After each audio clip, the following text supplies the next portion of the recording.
Good morning, everybody. Jim and Hank here in Las Vegas. Good morning, Hank. Good morning, Jim.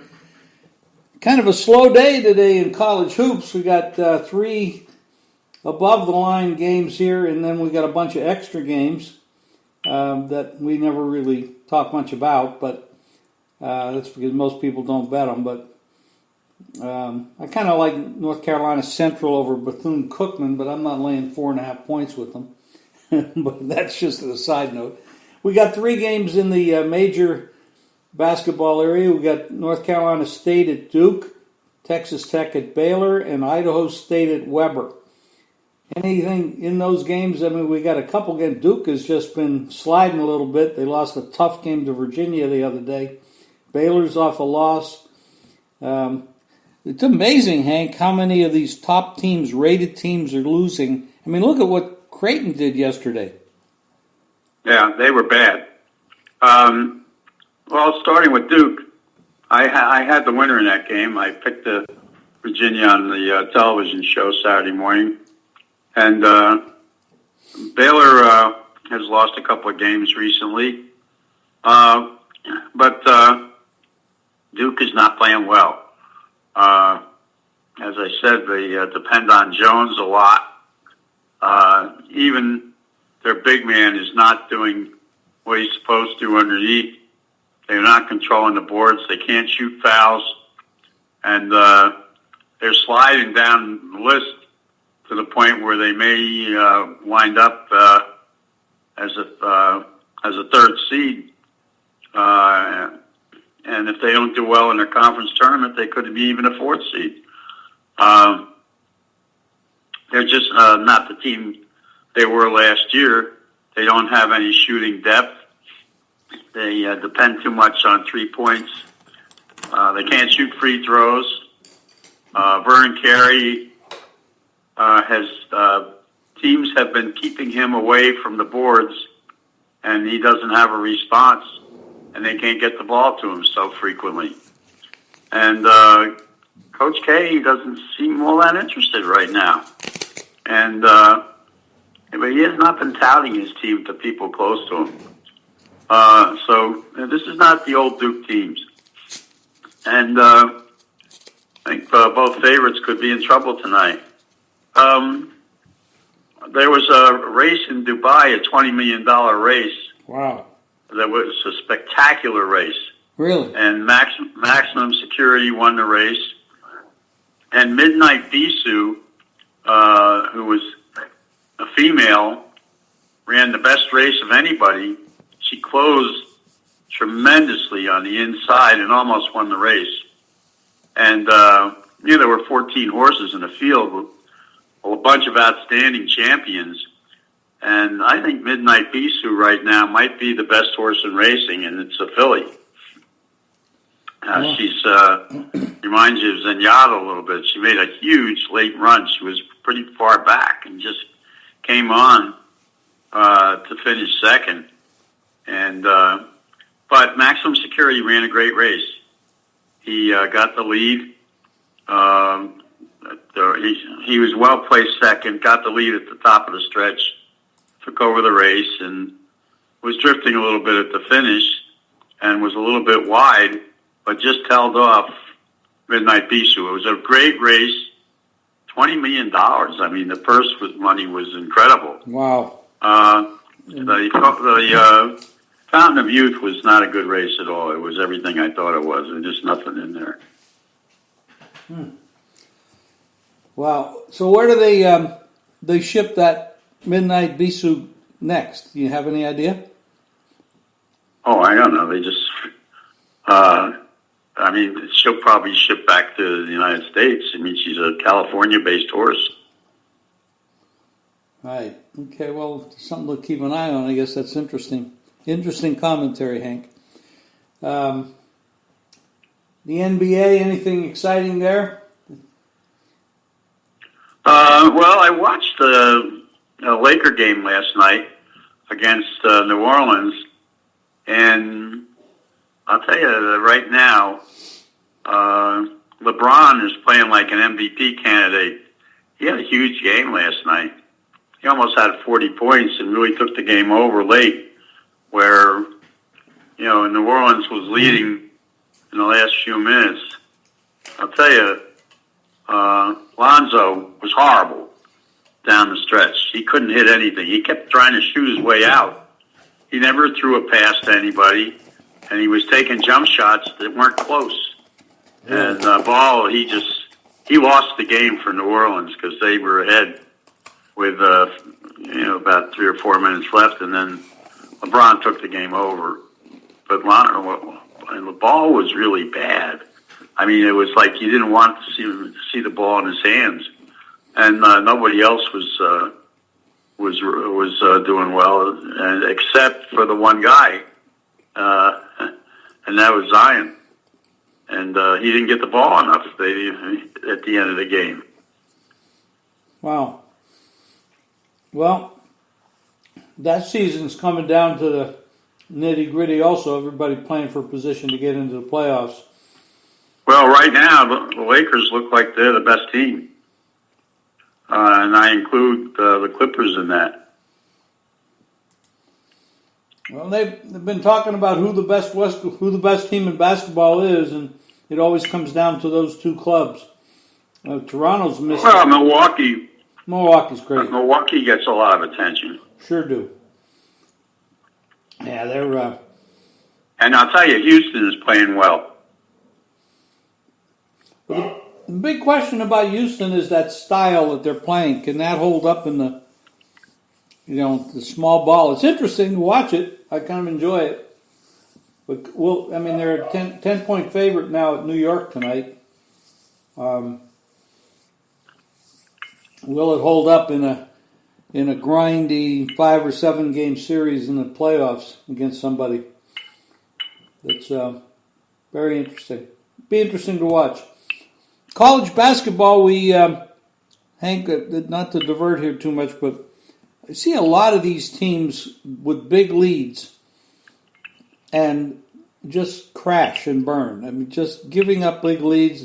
Even the Creighton-St. John's game yesterday was pretty close at times. No, it wasn't. Well, did you watch the game? Yes, I did. But let me finish. Creighton never was in the game. Well, St. John's had a huge lead, and they weren't going to give it up because they were shooting the hell out of the balls.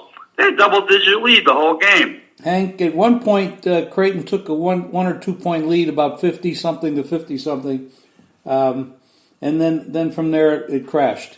They were never really in the game. They had nothing going. They were in the second half. St. John's took a double-digit lead and never looked back. Creighton couldn't score in the last 7 or 8 minutes of the game.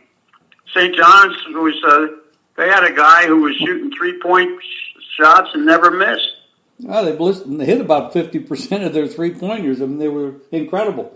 Creighton's defense was horrible, and their offense just couldn't. Their offense wasn't very good either. No, it wasn't. So that's my point, is you got these high-rated teams at this time of year. It's been epidemic the last couple of weeks where these rated teams are losing to the unrated teams, and not just by a little bit. They're losing by a lot. I mean, you have basically those games. You got games like that tonight. You have Baylor's a rated team. They're favored, but the money is pretty equal on that game. But in the other game, you got more money coming in on North Carolina State, plus the 12.5. I mean, you got rated versus unrated again. Of course, Texas Tech is rated 22nd, so they're not unrated, doesn't qualify. But Texas Tech hasn't been playing very well this year, but they have a scoring problem. But the team they're playing is not playing very well lately. They've lost 2 games in the last week and a half. And I'll tell you, the team that's playing very well, game in, game out, and they're beating everybody, and that's Kentucky. They are playing well. They don't fade. They just keep winning. They don't look back. Yeah, they do. They beat Auburn, who has not been great on the road. They were a 6.5 point favorite, and they won by 7. They just need to do what they need to do to win. Yeah, they've been playing great for the last half of the season, no question. You could have had Kentucky at 25-1 a couple of weeks ago. That number you'll never see again. Well, people can grab hold of Kentucky, bet them on the money line, and just keep rolling the money over. Well, right now they're 14-1. I'm talking about their odds to win the national championship.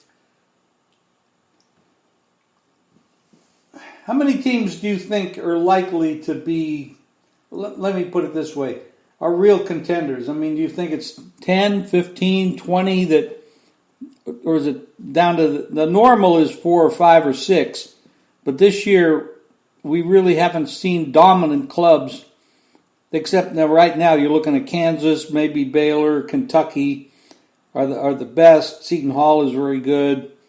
San Diego State and Gonzaga on the West Coast had great years. Do you think all of those clubs that I just mentioned are real contenders, or are they pretenders? I think Kentucky at 14-1 is a great play. I think if you don't play them now at 14-1, you'll never see that number again. And I think they've got I think they're the best team in the country right now. I think they could beat the two West Coast teams with no problem. I'm talking about Gonzaga and San Diego State. They couldn't stay on the court with Kentucky. Well, I'm going to take your tip. I'm going to go bet them right now.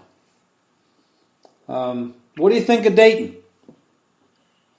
I thought Dayton didn't look too good this week. Didn't they get beat? I don't recall them getting beat. I think they didn't cover, but I don't recall them losing. Well, we saw Creighton, what they did yesterday, but I don't think Dayton lost. Just from memory. Who'd they play? I forgot. I can't pull up my screens right now to look, but I don't remember them losing. I don't think they covered though. I think they might. Yeah, they barely beat somebody. I think it might have been. I think it might have been Davidson. Yeah, Davidson. Davidson covered. Right. Yeah. Well, these rated teams are just a little overpriced, and I think, and it's showing up in the numbers. The bottom line is that the dogs have been covering those games.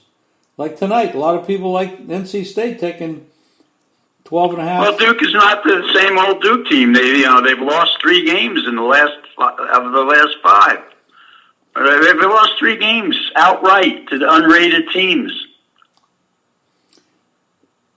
Yeah, they have. They have looked really ugly at times. Tough game against Virginia. I'm not going to knock them for that, but NC State beat them by, I think, 22 when they had them at home. So it's a little bit of a revenge game for Duke there. Coach K, I don't know if he can get them back on their feet yet until the tournament starts. Well, maybe too late to jumpstart them. I don't like Duke's team. I've watched them every game, and they have not played well in over a month. Well, the line opened up last night. I took 13 with NC State. It's sitting at 12.5 right now. I think that's the right side to be on. Win or lose, I think there's value with the number. But anything? Let's see. The XFL. Did you get involved this week? I watched the games yesterday, and I'll tell you that Houston team is on a pretty good run. They're well coached. They got a good quarterback. They've got a lot of speed, and they won 27-20 against Dallas. And Tampa Bay finally got a win. Oh my! And they blew out Washington. And next week they play at Los Angeles, and they'll be better when they get their quarterback healthy, who has not played yet. And the kid from Virginia. When they were supposed to be they were supposed to be a better team, and they demolished Washington. I